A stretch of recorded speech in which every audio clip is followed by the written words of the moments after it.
प्यारे विद्यार्थियों, आप सभी को मेरा सादर नमस्कार।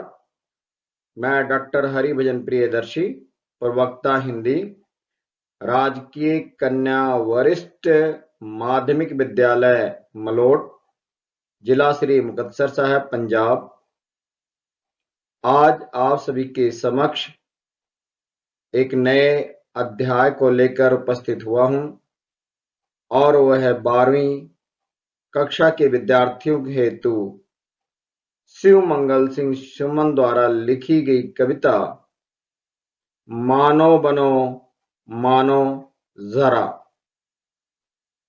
तो इससे पूर्व भाग 1 में हमने किया था शिव मंगल सिंह सुमन की कविता चलना हमारा काम है। तो प्यारे बच्चों, सर्वप्रथम हम जीवन वृत्त करेंगे, उनके छायाचित्र देखेंगे, उसके बाद कविता को हम पढ़ेंगे। आपके समक्ष ये जो छायाचित्र है उपस्थित, ये हमारे प्रगतिवादी सर, ओजस्वी और आदम उत्साह बढ़ाने वाले कवि श्री शिव मंगल सिंह सुमन जी हैं। 12वीं कक्षा के पाठ्यक्रम में इनकी 2 कविताएं चलना हमारा काम है और मानो बनो मानो जरा संकलित है। शिव मंगल सिंह सुमन देखने में जितने ही धीर गंभीर लग रहे हैं, उतनी ही इनकी वाणी में ओजस्व तेज है और सतत प्रयास करने का संदेश है। तो आओ हम तो प्यारे बच्चों, आपके समक्ष उनका जीवन वृत्त इस प्रकार है। श्री शिव मंगल सिंह सुमन प्रगतिवाद के प्रतिनिधि कवि माने जाते हैं। जैसा हम सभी जानते हैं कि आधुनिक काल को अनेक वादों में बांटा गया है। भारतेंदु युग, द्विवेदी युग, छायावाद और छायावाद से निकलकर कविता प्रगतिवादी में आया। जितने भी प्रगतिवादी कवि हुए हैं, उन्होंने मजदूर और काम करने वाले श्रमिकों का पक्षधर रहे। पूंजीपतियों का डटकर विरोध किया, समानता लाने का भरसक प्रयास किया और उसी वर्ग के कवि हैं शिव मंगल सिंह सुमन जी। तो प्रगतिवादी के प्रतिनिधि कवि माने जाते हैं। आपका जन्म 16 अगस्त सन 1916 को उत्तर प्रदेश के उन्नाव जिले के झगरपुर ग्राम में हुआ। मतलब इनका जन्म स्थान उत्तर प्रदेश के उन्नाव जिला है और झगरपुर गांव है। आपने प्रारंभिक शिक्षा रीवा राज्य में पाई। मैट्रिक से बीए तक आपने विक्टोरिया कॉलेज ग्वालियर में अध्ययन किया।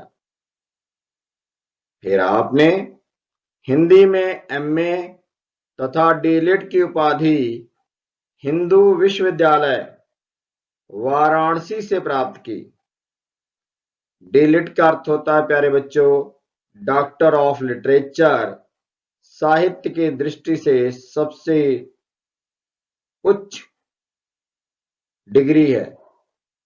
हिंदू विश्वविद्यालय वाराणसी से प्राप्त की इन्होंने डीलिट की डिग्री। यहां पर आप आचार्य रामचंद्र शुक्ल, आचार्य केशव प्रसाद मिश्र तथा पंडित मदन मोहन मालवीय के संपर्क में आए तथा उनके विचारों और व्यक्तित्व से आप विशेष रूप से प्रभावित हुए। कौन कौन मिला?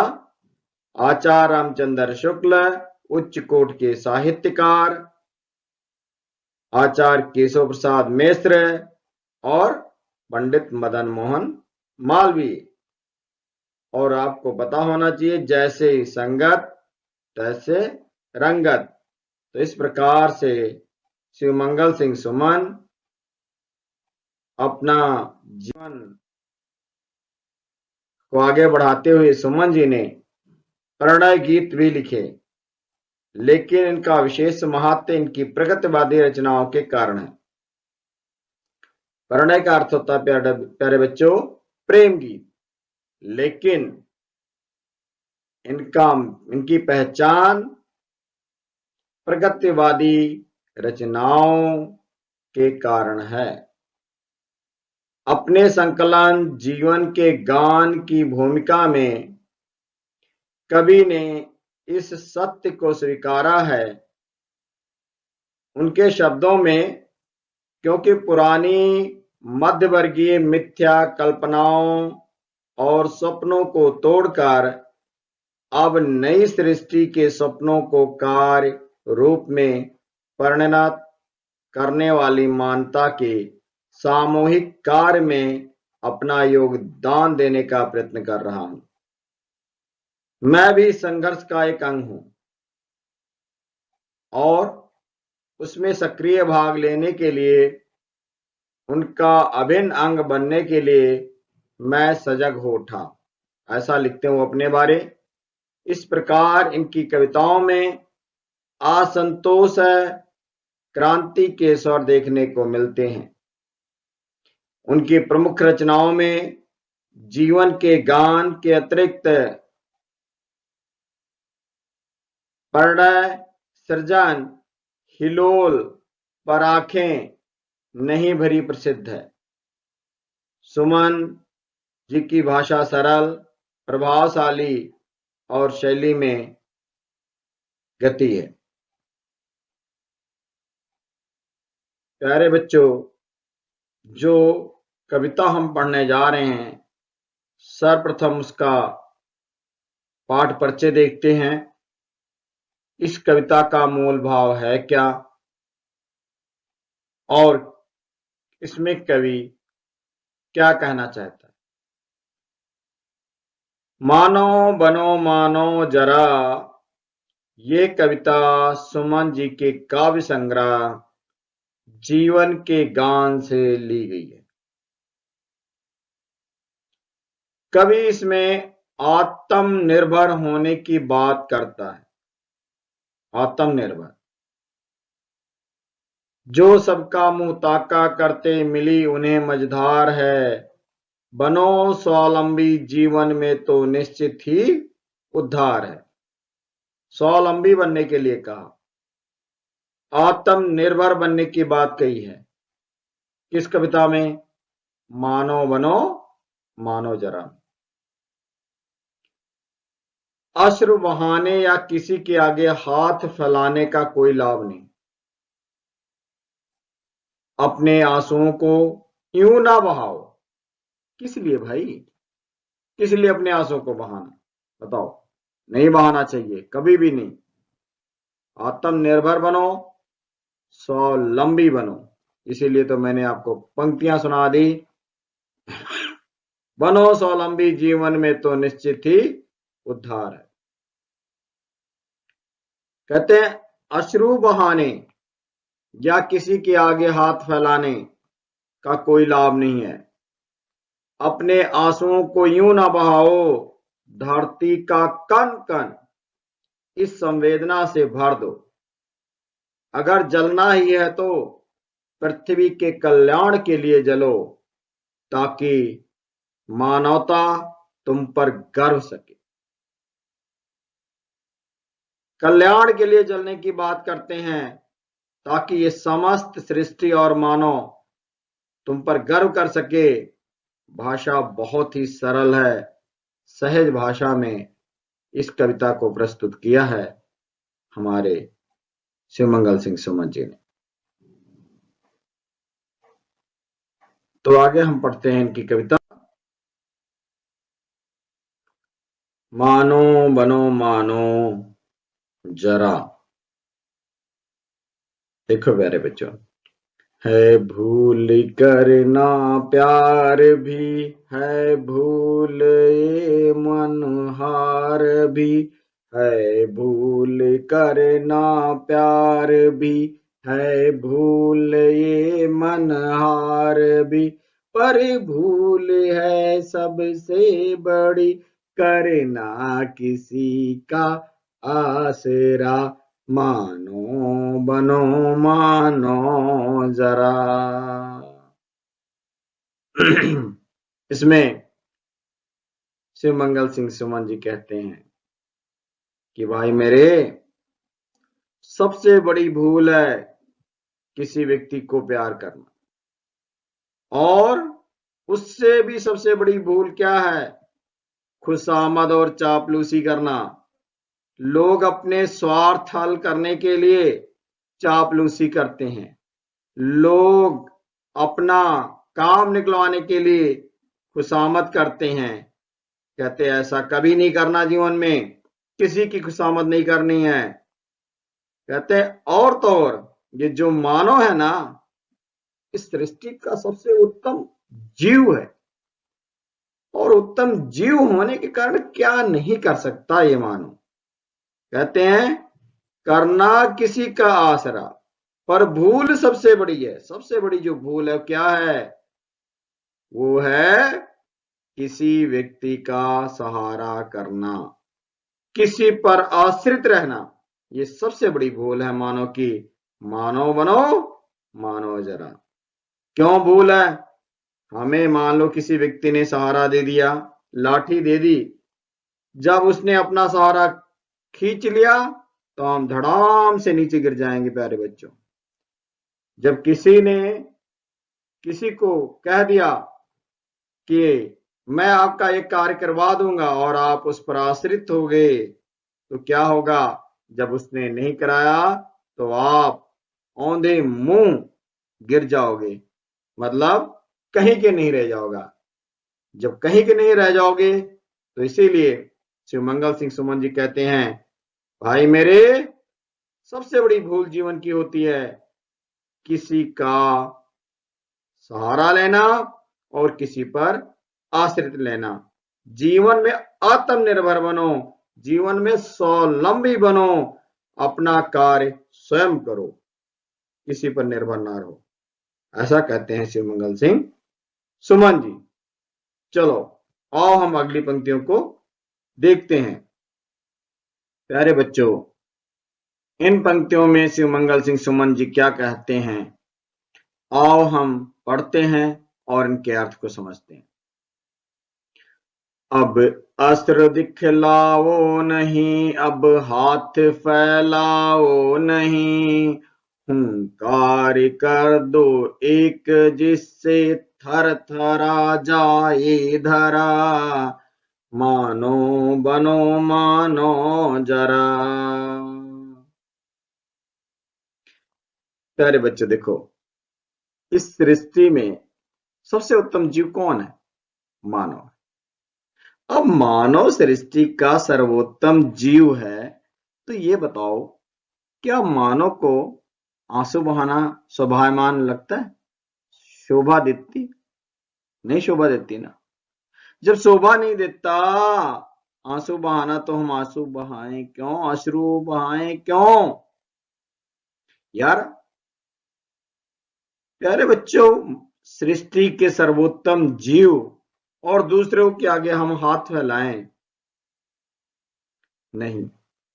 आत्मनिर्भर बनो। इसमें आत्मनिर्भरता पर जोर देते हुए फिर शिवमंगल सिंह सुमन जी कहते हैं कि कभी भी किसी के आगे हाथ नहीं फैलाना। आलसी लोग हाथ फैलाते हैं, कर्मठ, परिश्रमी, मेहनती और जो स्वावलंबी और आत्मनिर्भर व्यक्ति होते हैं वो कभी किसी के आगे हाथ नहीं फैलाते। हुंकार कर दो एक जिससे थरथरा जाए धरा। कहते हैं आप की एक गर्जन से समस्त धरती कांप उठी। मानो बनो मानो जरा, आप जरा मानो बनकर तो देखें। अपने आप अपने स्वरूप को पहचाने कि आप किस प्रकार इस सृष्टि के सर्वोत्तम जीव हैं, प्राणी हैं। आंसू बहाने की कोई जरूरत नहीं है, किसी के आगे हाथ फैलाने की कोई जरूरत नहीं है, बल्कि गर्जन करो, हुंकार कर दो, जिससे पूरी की पूरी धरती कांप जाए। ऐसा कह रहे हैं हमारे शिवमंगल सिंह सुमन जी। चलो अगली पंक्तियों पर चलते हैं। इन पंक्तियों में शिवमंगल सिंह सुमन जी क्या कहते हैं, आओ हम पढ़ते हैं और समझते हैं प्यारे बच्चों। इनका अर्थ, उफ हाय कर देना कहीं, शोभा तुम्हें देता नहीं। उफ हाय कर देना कहीं, शोभा तुम्हें देता नहीं। इन आंसुओं से सींच कर दो विश्व का कन कन हरा। मानो बनो मानो जरा।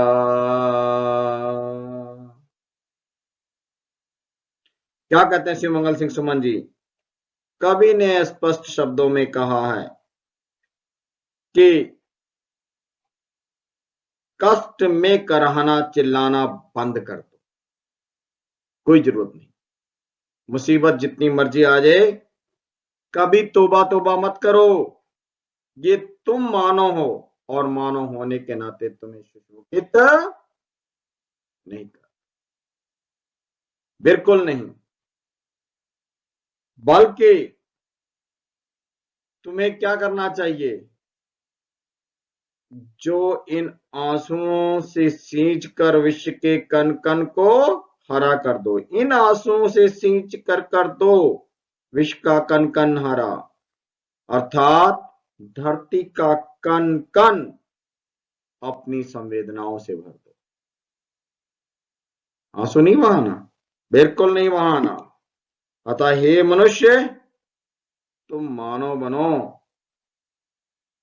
मानो, अपने आप को पहचानो और आंसुओं, अश्रु बहाना, तौबा तौबा करना, कराहना, चिल्लाना, ये सब बातें आपको शोभायमान नहीं है, आपको अच्छी नहीं लगती।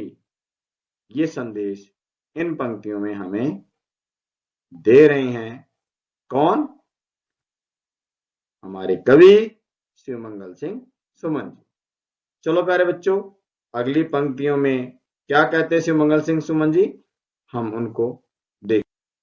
प्यारे बच्चों, इन पंक्तियों को हम पढ़ते हैं और इनका अर्थ समझते हैं। तो हम कविता वाचन करते हैं। अब हाथ मत अपने मलो, अब हाथ मत अपने मलो, जलना अगर ऐसे जलो। अब हाथ मत अपने मलो, जलना अगर ऐसे जलो। अपने हृदय की भस्म से कर दो धरा को उर्वरा। अपने हृदय की भस्म से कर दो धरा को उर्वरा। मानो बनो मानो जरा।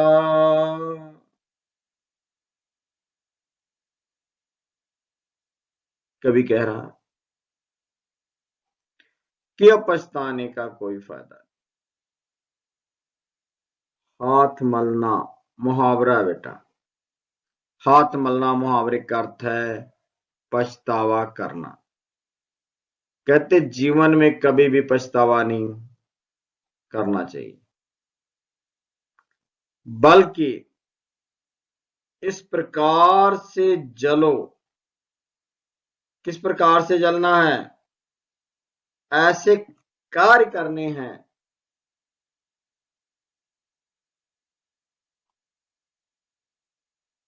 पूरे संसार के कल्याण के लिए कार्य करने हैं, अपने अकेले के लिए नहीं।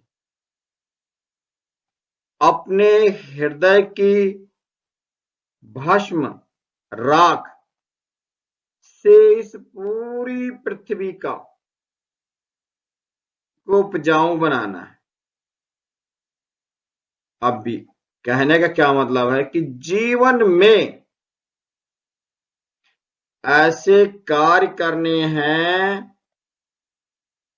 जिससे धरती का कल्याण हो, जिससे समस्त मानव का कल्याण हो, ऐसा कार्य करना। ये कहना चाहते हैं इन पंक्तियों में शिवमंगल सिंह सुमन जी।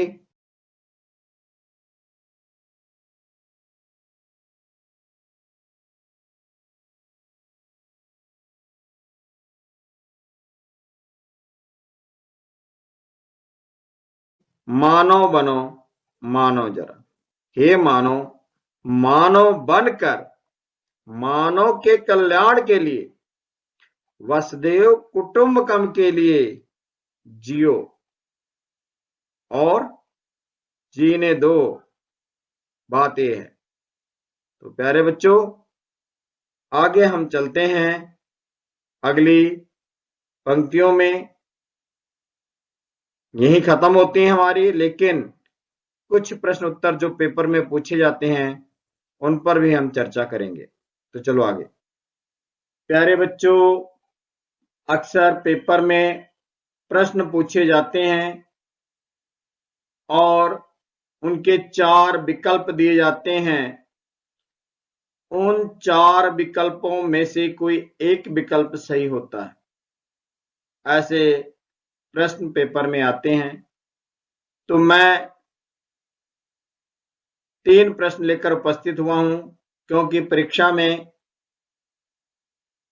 पंक्तियों से संबंधित 3 प्रश्न पूछे जाते हैं, अधिक नहीं। तो पहला प्रश्न है, प्रस्तुत पंक्तियां किस कवि की लिखी हुई है? मैथिली शरण गुप्त, जयशंकर प्रसाद, शिवमंगल सिंह सुमन, डॉक्टर चंद्र त्रिखा। तो हमारा उत्तर क्या होना चाहिए प्यारे बच्चों? मैथिली शरण गुप्त या जयशंकर प्रसाद या डॉक्टर चंद्र त्रिखा? नहीं, शिवमंगल सिंह सुमन। शिवमंगल सिंह सुमन। दूसरा प्रश्न है प्यारे बच्चों, हाथ मत अपने मलो। हाथ मलना पछतावा करना होता है। तो हमारे 4 विकल्प फिर दिए गए हैं। पछतावा करना, परवाह न करना, हिम्मत करना, मेहनत करना। तो हमारा जो उत्तर होगा वो क्या होगा? पछतावा करना। तो हम यहां पर निशान लगाते हैं। प्रश्न नंबर 3 है, उर्वरा शब्द का अर्थ है।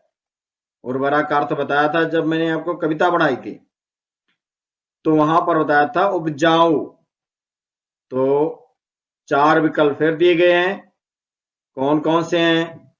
उपजाऊ भूमि, बंजर भूमि, बेकार भूमि, कोई नहीं। तो इनमें से हमारा उत्तर कौन सा होना चाहिए? सोचो। उपजाऊ भूमि। तो हम करेंगे का को टिक और हमारा उत्तर हो गया उपजाऊ भूमि। तो इस प्रकार हमें प्रश्न उत्तर भी आएंगे जिनको हमने हल करना पेपर में, लेकिन ये प्रश्न उत्तर प्यारे बच्चों तभी हल होंगे यदि आप व्याख्या अच्छी तरह से समझी होगी, यदि आपको शब्दों के अर्थ आते हैं। यदि नहीं आते, आपने व्याख्या नहीं समझी, तो परीक्षा के दौरान आप प्रश्नोत्तर हल नहीं कर पाएंगे। तो इसलिए बड़े ही सरल ढंग से आपको मानो बनो मानो जरा कविता समझाने का प्रयास किया है, और मुझे उम्मीद है कि आप सभी को सारी की सारी कविता की व्याख्या और ये प्रश्नोत्तर समझ में आ गया होगा और आप पेपर में इसे आसानी से हल कर लेंगे। प्यारे बच्चों, अब हम आगे चलते हैं। यहीं पर मानो बनो मानो जरा कविता तो समाप्त हो गई, लेकिन मेरा एक छोटा सा संदेश है सभी विद्यार्थियों के लिए कि इसका जो मूल भाव है आत्मनिर्भर होना। जीवन में प्यारे बच्चों कभी भी अपना कार्य किसी के ऊपर मत छोड़ना कि ये व्यक्ति मेरा कार्य करेगा, नहीं। क्योंकि जो व्यक्ति स्वावलंबी आत्मनिर्भर नहीं होते उनकी नौका डूबती है, पक्का डूबती है। वो जीवन में कामयाब नहीं होते। जीवन में कामयाब वो व्यक्ति होते हैं जो आत्मनिर्भर होते हैं, जो स्वावलंबी होते हैं, जो अपना काम स्वयं करते हैं, जो किसी के मुंह की तरफ नहीं देखते। तो इसीलिए शिवमंगल सिंह सुमन जी ने भी हम सभी को आत्मनिर्भर बनने के लिए प्रेरित किया है।